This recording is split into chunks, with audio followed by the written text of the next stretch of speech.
It's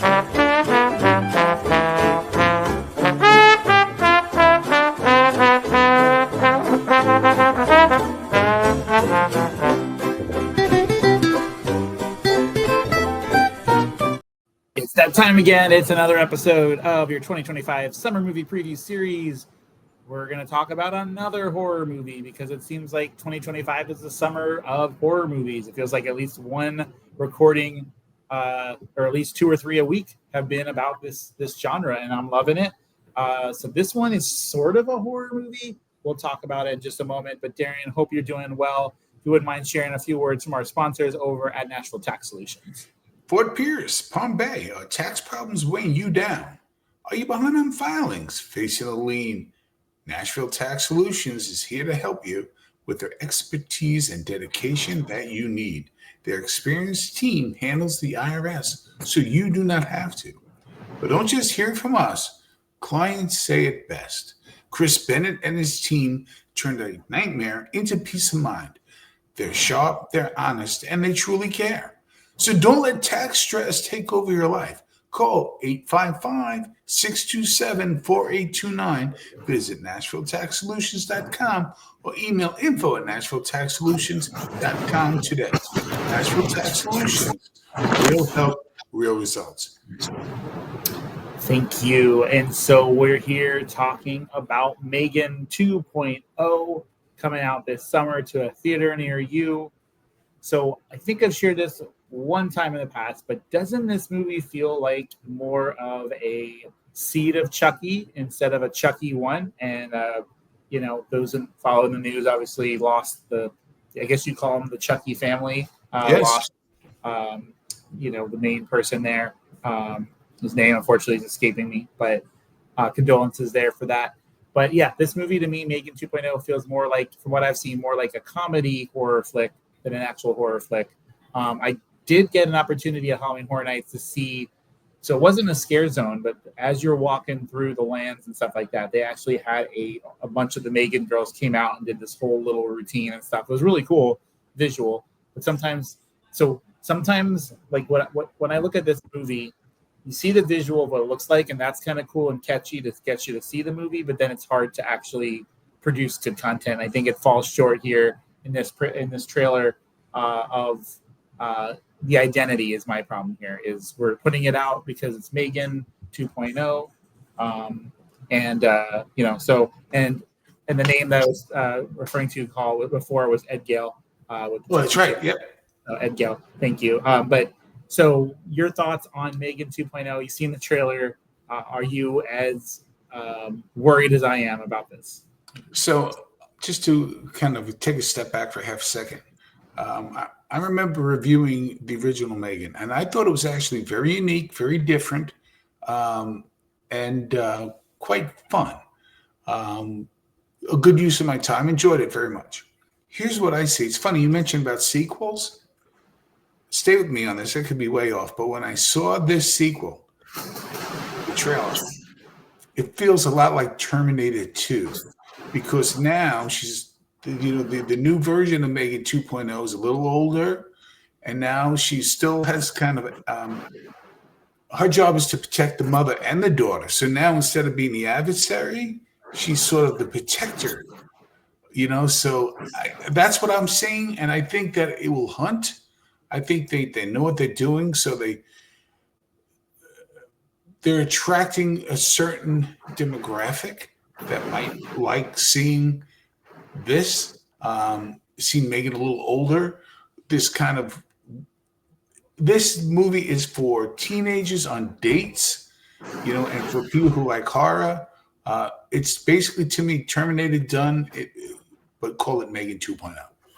It's going to be Terminator 2, but it's Megan 2.0. Yes. Now, you may be asking, okay, why did they make a second movie? Well, they made a second movie because the first one, like Darren mentioned, did really well. They have a niche audience.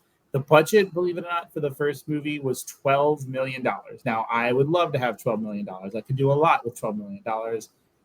But in the budget realm of movies, you don't see budgets with that low of budgets much anymore. But $12 million, but it grossed $181 million. So, of course, they're going to have a part two here.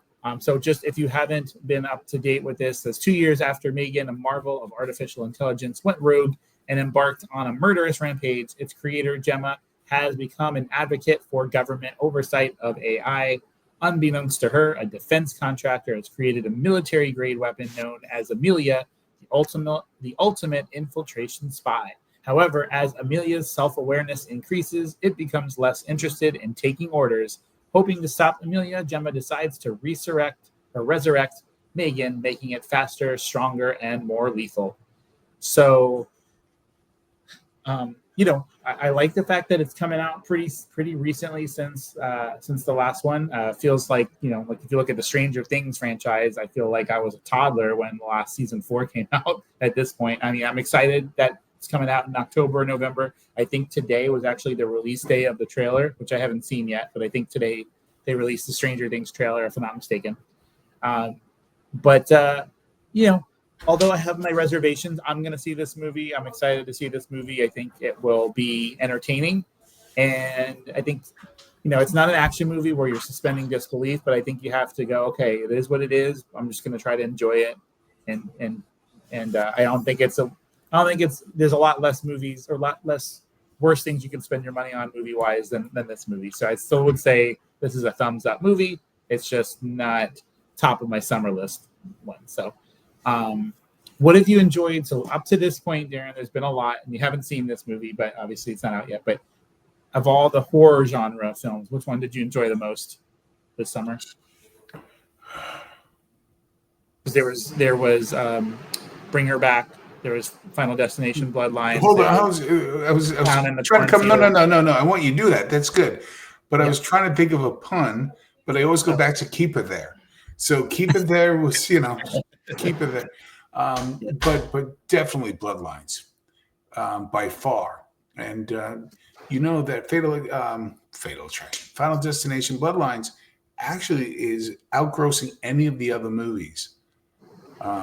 It's really fun because if you get into it, it's just fun. Is it horror? Yeah. And it plays, it pokes fun at itself. Somebody steps, into the street without giving too much away. And the truck's going to come and smash them, because it always does, but it misses them. I love that. That little bit, and I'm not skipping out because you see that in the trailer. But I would say that. That one. Okay. Yeah. So I got to ask you this question. So you're a regular attendee of the cinema at least twice a week, right? Yep. 29 movies so far. 29 movies so far. So walk me through. It is Sunday night. Mm-hmm. How do you plan your week movie seeing wise? Is it a spur of the moment? Like, okay, I know I'm going Thursday, but I could be literally seeing anything. I'm just going to pick the one movie that's the time that I'm available. Or is this thought out Sunday? Like, okay, Friday, I am seeing this. Like you mentioned all the time. I mean, Fridays are not the premiere movies anymore. It's Thursday nights. So I know I'm going to see a movie Thursday night unless I'm called into work later than I normally am. So I know I'm going to see something then. Monday nights, Regal has been doing something called Mystery Movie, which I find so interesting. And that is 7, we mentioned this before, 7:00 every Monday night. You can, for $5, for almost half the price of a ticket, you're going to see a movie. But you don't know what that movie is. It could be a horror movie. It could be a rom-com. It could be an opera. You don't know. So I really enjoy that. So I like to see those as well because I like to be surprised. So those are the two things. And usually on a Sunday after church now, I'm going to do that too. So I just, the movies are my happy place. So when you say like mystery movie, when do you find out what it is? Like, is everyone in the theater? You got to be, you don't see, you don't know. That's what's so great about it. I'm sure they do it in your neighborhood too. You are sitting, you paid, you got your popcorn, you sit next to your lovely wife. You still don't know what you're seeing. You don't know until the movie's so like on. Literally like is there trailers and stuff and then you see what it is? Yeah. So you got to sit through all that. When it starts, that's when you okay. Yeah. Now I'm not gonna lie. Because I go there all the time. once this the trailers start, I can go out and then they tell me it's going to be a horror, but they're not going to tell me which one it's going to be. Because how do they run the risk of it being something that people in the audience has already seen? Because is it typically something that's not out yet? No, it's always something not out yet. It's always something. It's always a sneak peek. Okay. So that's why, like, I was able to see, a clown in the cornfield. I was able to see, bring her back, keep her there, leave her in the ditch. Weeks before it came out, a week before it came out, because that's what's so great about the Monday Mystery Movie. It's 7 o'clock. Unfortunately, where I'm at here in Palm Bay, so the closest theater for us is Orlando. For that, we have 5 movie theaters in Melbourne, Palm Bay, which is awesome. But the closest Regal Cinema or Cinemark, whatever, is in Orlando. So unfortunately, don't have that experience. But there might be. But I'm saying maybe AMC does it. You know what I'm saying? I mean, they haven't trademarked it. There could be other people that do it. I don't know. Do it. Yeah. So, but guys, see this movie. It should be good. Thank you for watching this episode of our 2025 summer movie preview series. Tomorrow, we're going to talk about a movie that's going to absolutely, and we'll let you know what that is, but you got to watch tomorrow to find out what that what is it going to do? Is. So, with extra, yes. So check us out tomorrow, 7 a.m. You'll find out what garbage we're talking about, movie we're talking about. My bad. Until next time, we'll see you around the ballpark. Bye, guys.